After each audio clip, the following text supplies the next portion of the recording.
Hey, uh, as you're on your bachelorette party, Mary Ellen asked me to ask myself a bunch of questions and record that for you. Hi Tina. Hope you're enjoying yourself so far. And let's go over a few quick questions. So, Ed, yes, Ed, how did you and Tina first meet? Well, we first met online, but after we talked for a little bit, we found we had a lot in common and decided to meet up and hit a bar. And found that we both liked horror movies, malort, and fun stories about the rest of our family. Oh, really? And what was she wearing on that first date? You'd think I'd picked. It was this her Arctic big jacket. I remember that distinctly from walking up because I recognized her on the corner even before we got there, and it was just knew exactly who she was, and yeah, there was that. And what does Tina do when she's nervous? Well, I'm glad you asked. I'm not entirely sure. I hardly ever see her nervous. When she gets super, like, as close to nervous as she gets, she tends to go a little bit extra quiet and vacate herself from the stressful situation, but it's pretty rare. Interesting. I know that seemed like a kind of random question, but here's another one back on track. What were your thoughts when you first met Tina's family and friend?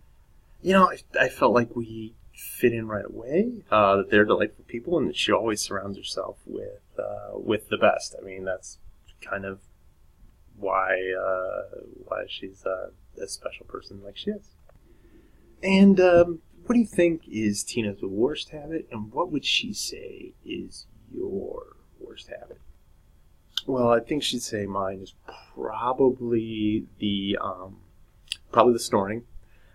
That's my worst habit. Her worst habit is takes a lot of thought. Maybe it's all right. So it's sometimes when you ask a question and doesn't answer that question, but instead starts answering parts of the opposite. It's a minor thing, but that's as bad as it gets. Oh, that's interesting. So now if Tina was stranded on a desert island, what do you think would be the three things she would have to have with her there? Well, she's pretty practical, so probably potable water, food, and she would try to take our cat along with her too. Oh yeah, that Clarice. Yeah, I understand why she would want to do that. So if Clarice could talk, what would she probably want to say to Tina every day, and how would she say it? Okay, that's the question. Ma, feed me. That's pretty much what I think she says all the time. Feed me. Oh, and Bruce Willis was dead the whole time.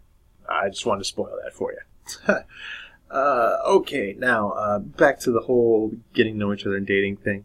What date do you use as your anniversary, and what are your top 3 dates with each other? Well, we've been using November 17th. Our first date is kind of an anniversary up to this point, but we're going to transition that to July 2nd. That'll be easier with the whole wedding thing and stuff. But our best 3 days were probably the first, our first birthday trip as well.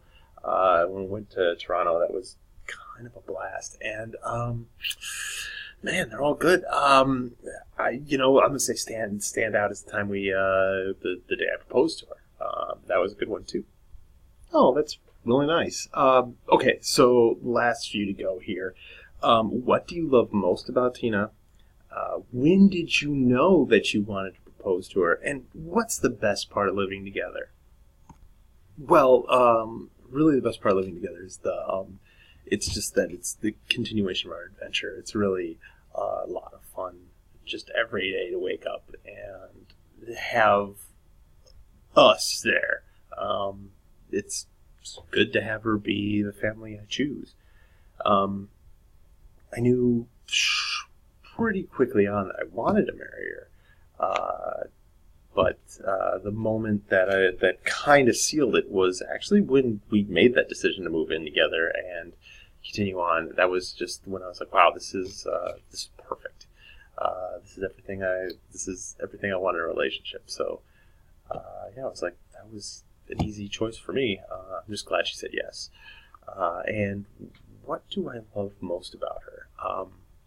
About Tina, I love most the ability to have fun in the weirdest ways. To be able to just laugh at some of the stupidest things, and I mean, it's just, the way she answers the phone sometimes even is right like that. When she gives me the smoker kitty voice, you're gonna have to ask her about that one. And just how every interaction with her is one of great love in everything. Yeah, that's really nice. But do you have any final words for, well, before she goes on her bachelorette party or while she's on it? I don't know when they're going to show this, but do you have anything else for Tina before, signing off?